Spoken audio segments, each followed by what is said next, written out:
independent variables, I also consider the effect of form size and export ratio as control variables.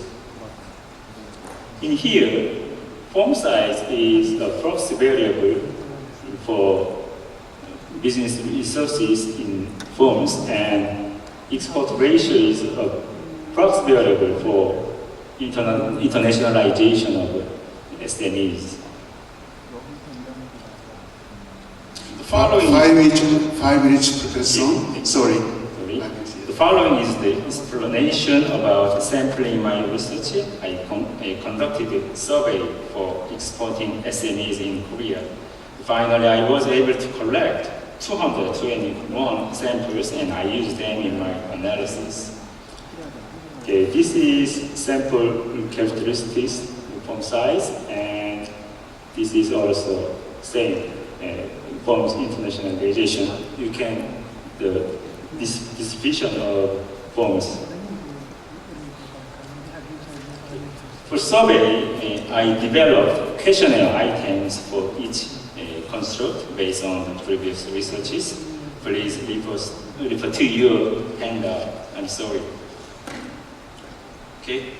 This table shows the result of exploratory factor analysis and calculated by maximum likelihood estimation with form X rotation and form bar alpha indices for confirming validity and reliability of measurement. The factor loading of variables are greater than 0.6, and coefficient alpha for all variables exceed 0.9. Okay, this table shows the mean, standard deviation, and correlations of variables. Okay, this table shows the result of regression analysis that examine the impact of perceived usefulness, CEO attitude, and organizational learning upon the intention of FTA using by SMEs. We can see that all independent variables have a positive and significant influence on dependent variables. Okay, this slide summarizes the main result we obtained. The regression model showed that all factors are positively significantly related to the intention of using FTA scheme, but form size was not significant, and internationalization was significant but negatively impacted. So I think we need to more consideration. And finally, I analyzed the mediation impact of organizational learning using the partialist skills technique. In this figure, the thickness of arrows means magnitude of impact. As a result, CEO's attitude plays the most important role in the organizational learning and using FTA schemes by exporting SMEs. Okay, that's all for my presentation. Thank you very much. Okay, thank you very much, Professor Song. Professor Song clearly presented his case of influencing internal factors of small and medium-sized enterprise of Korea for utilizing FTAs. Thank you very much, Professor Song. Thank you. All right then, may I call upon Professor Lee Chiao-min, Northwest University of People's Republic of China. Professor Lee? Yes, thank you. 15 minutes, okay? Yes. 15 minutes. Good afternoon, ladies and gentlemen. I'm very honored to be here to share my research with you. Today I'm going to present the topic is analyzing the trade and income effects of RCEP within the CGE framework. Here is a world trade map from the WTO trade report.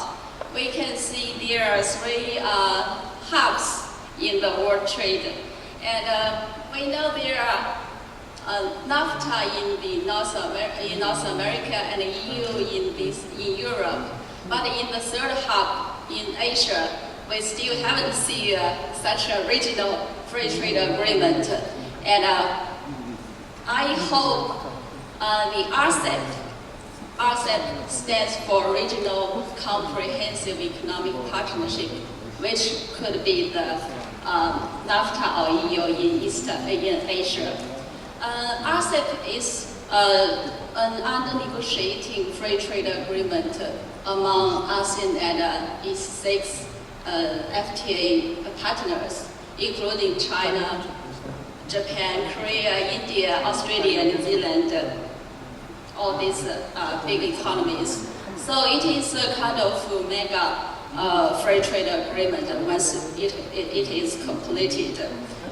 We anticipate that RCEP is going to have significant trade or economic effects on its members as well as the world. That's why I studied RCEP.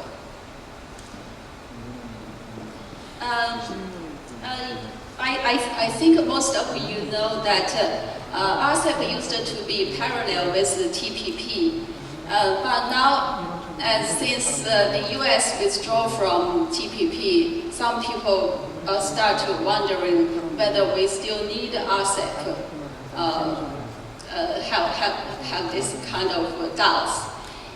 In this paper, I'm going to try to address this problem by examining the trade and income effects of RCEP. Besides that, I also want to find out some policy implications for the RCEP negotiation, such as which part shall we pay attention to or address in this free trade agreement. The method I used is called computable general equilibrium model, which is a very popular tool in analyzing trade policies, especially to simulate for future policies. The CTE model I adopted is developed by myself, but it already published in another paper, and in this paper I just grab it and to use it. It is a comparative static model, and in this model I separate I aggregate all the countries in the world to 3 regions, with China as a single region, and its RCEP partners as another region. I name it PTN, and the rest of the world RW. And in this model has 2 features. First one, the model is grounded in Mallay's from heterogeneity theory, which enables the model to capture trade increases in extensive margin, besides the intensive margin of trade increase that used to be captured in the Armington model. And also the second feature of this model is that I incorporate FDI to the CG model. That means I separate foreign investing firms from domestic firms. I'm doing so because my first interest is to analyze the FDI effect of RCEP, and then I turn to its trade and income effects. In this model, I assume the RCEP going to address both border barriers and behind the border barriers, which is not my own, from my own guess, but from the guide principles of RCEP negotiation. In this guide, the governments or the members say they will address both the trade barriers on trade in goods as well as services barriers, and probably will address some FDI barriers too. So in this model, in my simulation, I assume RCEP will tackle border barriers such as tariff and non-tariff barriers, as well as behind the border barriers, which comes as fixed trading costs in the model. The fixed trading costs can be occurred to exporters as well as the foreign investor firms. For the exporters, I think the behind the border barriers could be local agent requirement or discriminations in the government procurement, such restrictions on trade or on the export. As well as the FDI barriers, which most of the FDI barriers are behind the border barriers. All these barriers are going to be included in this simulation.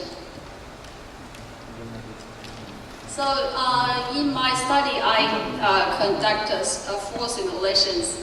The first one is only liberalization in trading goods. No services liberalization.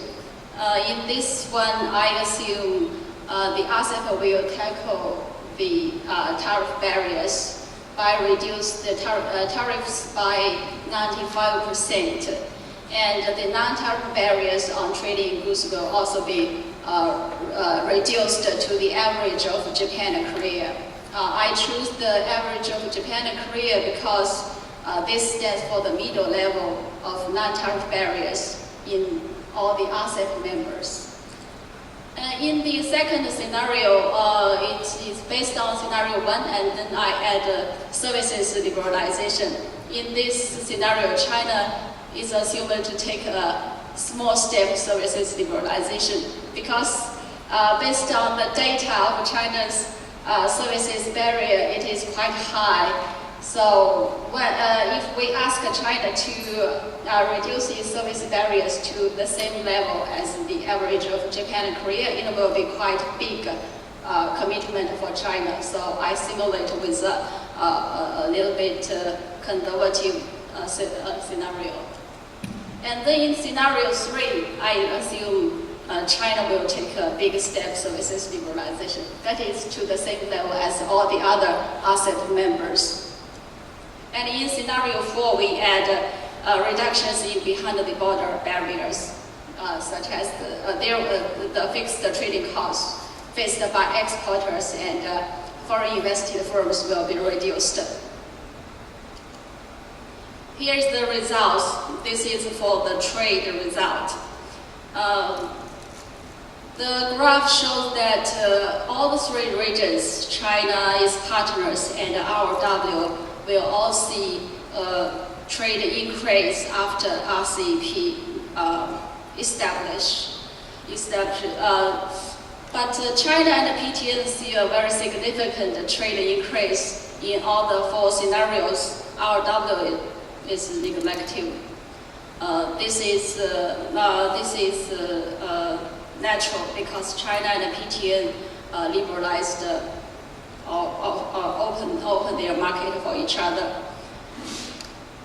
Compared with the first 3 scenarios, in the scenario 4, both China and PTN see a very clear or significant trade increase, and I think this shows the reduction of behind the border barriers can have a much more significant effect on trade.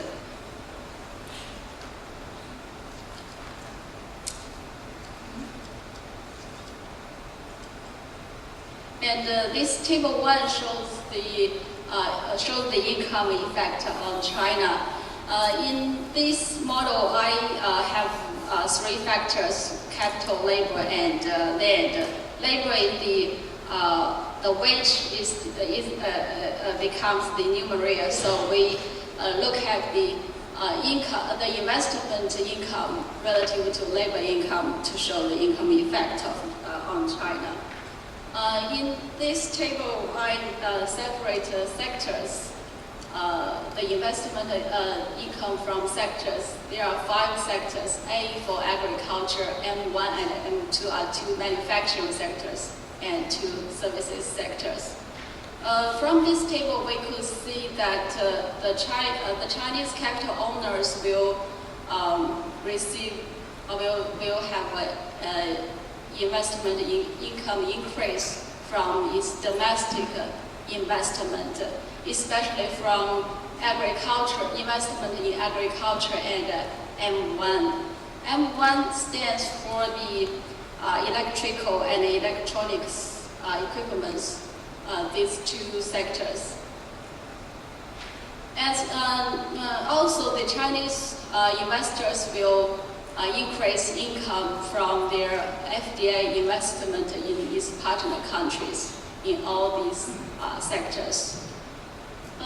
Compared with scenario 1, 2, 3, and we can see in scenario 4 the increase will be much more significant.